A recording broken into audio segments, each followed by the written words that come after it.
আসসালামু আলাইকুম, welcome to my channel yummy food fusion. আমি আজকে আপনাদের সাথে চকলেট ময়েস্ট কেকের রেসিপি শেয়ার করব। আমি আজকে যেভাবে কেকটা তৈরি করব এটা কিন্তু অথেন্টিক ময়েস্ট কেকের রেসিপি না। ইনশাআল্লাহ আমি সামনে আপনাদের সাথে একদম অথেন্টিক ময়েস্ট কেকের রেসিপিটা শেয়ার করব। চলুন দেখে নেওয়া যাক কীভাবে এই মজাদার কেকটা তৈরি করতে হয়।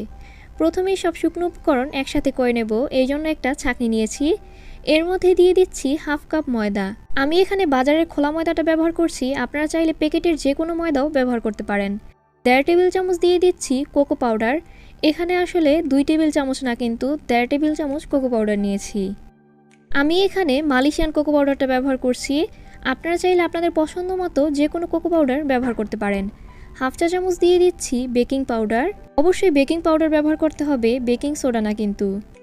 1/4 চা চামচ দিয়ে দিচ্ছি লবণ। এখন এই শুকনো উপকরণ খুব ভালোভাবে একসাথে ছেঁকে নিচ্ছি।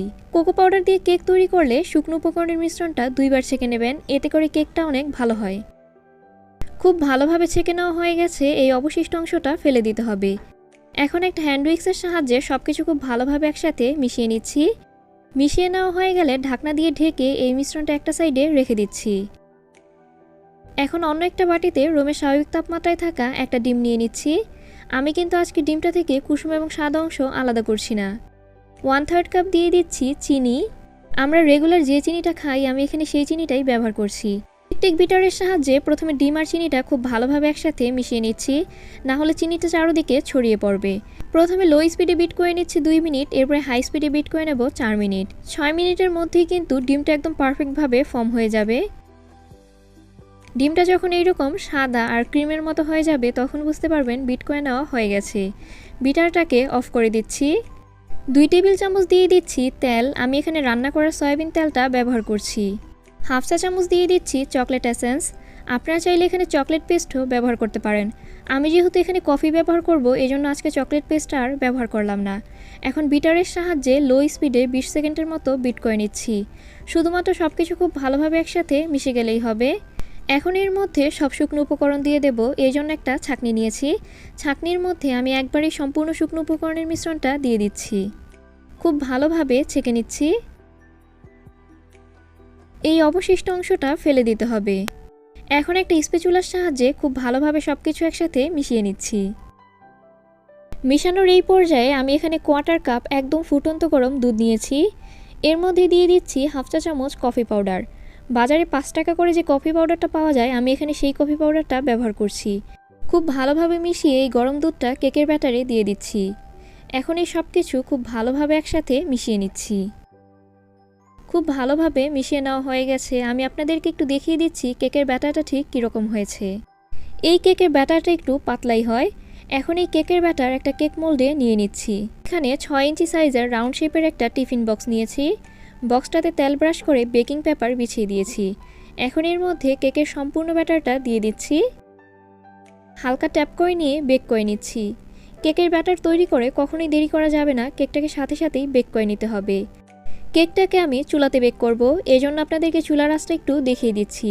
হাইটা যখন প্রিহিট করব তখন চুলার আঁচটা এরকম হাই হিটে থাকবে, আর কেকটা যখন বেক করব তখন চুলার আঁচটা একেবারে লো থাকবে। চুলার আঁচটা একেবারে লো, কিন্তু চারদিকে তাপটা যাতে সমান থাকে। একটা হাঁড়িতে স্ট্যান্ড বসিয়ে 5 মিনিটের জন্য হাই হিটে প্রিহিট করে নিয়েছি। এখন ঢাকনাটা তুলে এর মধ্যে কেকের মোল্ডটা দিয়ে দিচ্ছি। ঢাকনা দিয়ে ঢেকে দিচ্ছি। চুলার আঁচটা লো করে দিয়ে বেক করে নিচ্ছি 20 মিনিট। 15 থেকে 20 মিনিটের মধ্যেই কিন্তু কেকটা একদম পারফেক্টভাবে হয়ে যাবে। 20 মিনিট পর ঢাকনাটা তুলে নিচ্ছি। একটা টুথপিক দিয়ে চেক করে নিচ্ছি কেকটা পারফেক্ট হয়েছে কিনা।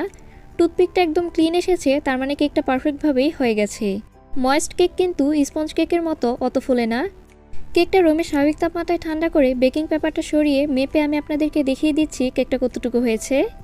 কিচেন স্কেলের উপরে একটা প্লেট নিয়েছি। প্লেটের ওজনটা কিন্তু আমি প্রথমেই মাইনাস করে নিয়েছি। এখন এর মধ্যে কেকটা দিয়ে দিচ্ছি। কেকটার ওজন হয়েছে 239 গ্রাম। ময়েস্ট কেক ওজনে কিন্তু একটু বেশিই হয়। এখন একটা ছুরির সাহায্যে কেকটাকে 2 ভাগে ভাগ করে নিচ্ছি।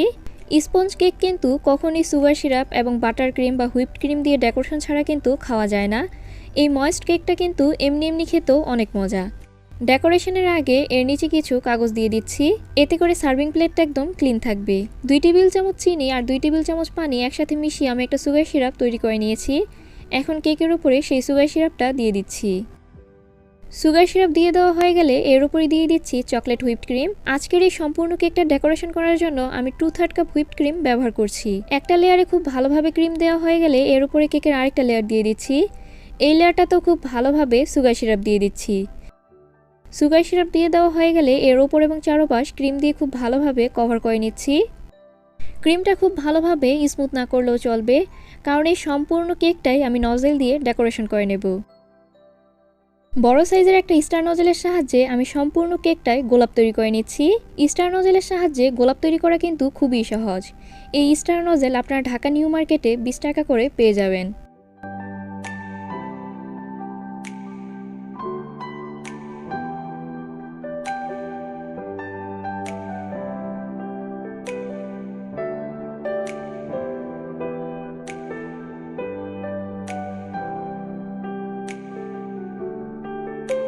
সম্পূর্ণ কেকটায় গোলাপ তৈরি করে নেওয়া হয়ে গেলে ফাঁকা জায়গাগুলোতে আমি কিছু ছোট ছোট ফুল এঁকে কভার করে নিচ্ছি। এখন এর সাইডে লেগে থাকা কাগজগুলো সরিয়ে নিচ্ছি। প্রতিটা গোলাপের উপরে একটা করে সিলভার কালারের সুগার বল দিয়ে দিচ্ছি। এতে করে কেকটা দেখতে আরও বেশি সুন্দর লাগবে। কেকটা কিন্তু এখন পুরোপুরি তৈরি। আমি আপনাদেরকে মেপে দেখিয়ে দিচ্ছি কেকটা কতটুকু হয়েছে। প্লেটটা সহ কেকটার ওজন হয়েছে 705 গ্রাম। এই প্লেটটার ওজন 220 গ্রাম। তার মানে এই কেকটার ওজন হয়েছে 485 গ্রাম। কেকটা 1 পাউন্ডের চাইতেও কিছুটা বেশি হয়েছে। আমি আপনাদেরকে কেটে দেখিয়ে দিচ্ছি এর ভেতরটা কেমন হয়েছে। আর এই কেকটা খেতেও কিন্তু আলহামদুলিল্লাহ অনেক মজা। আশা করি আমার আজকের এই কেকের রেসিপিটা আপনাদের কাছে ভালো লেগেছে। ভালো লেগে থাকলে বাসায় অবশ্যই একবার তৈরি করবেন। আর আমার রেসিপিগুলো আপনাদের কাছে কেমন লাগে অবশ্যই আমাকে কমেন্ট করে জানাবেন। আর ভালো লেগে থাকলে প্লিজ আমার চ্যানেলটা সাবস্ক্রাইব করবেন। আর যারা সাবস্ক্রাইব করেছেন তাদেরকে অসংখ্য ধন্যবাদ। আল্লাহ হাফেজ।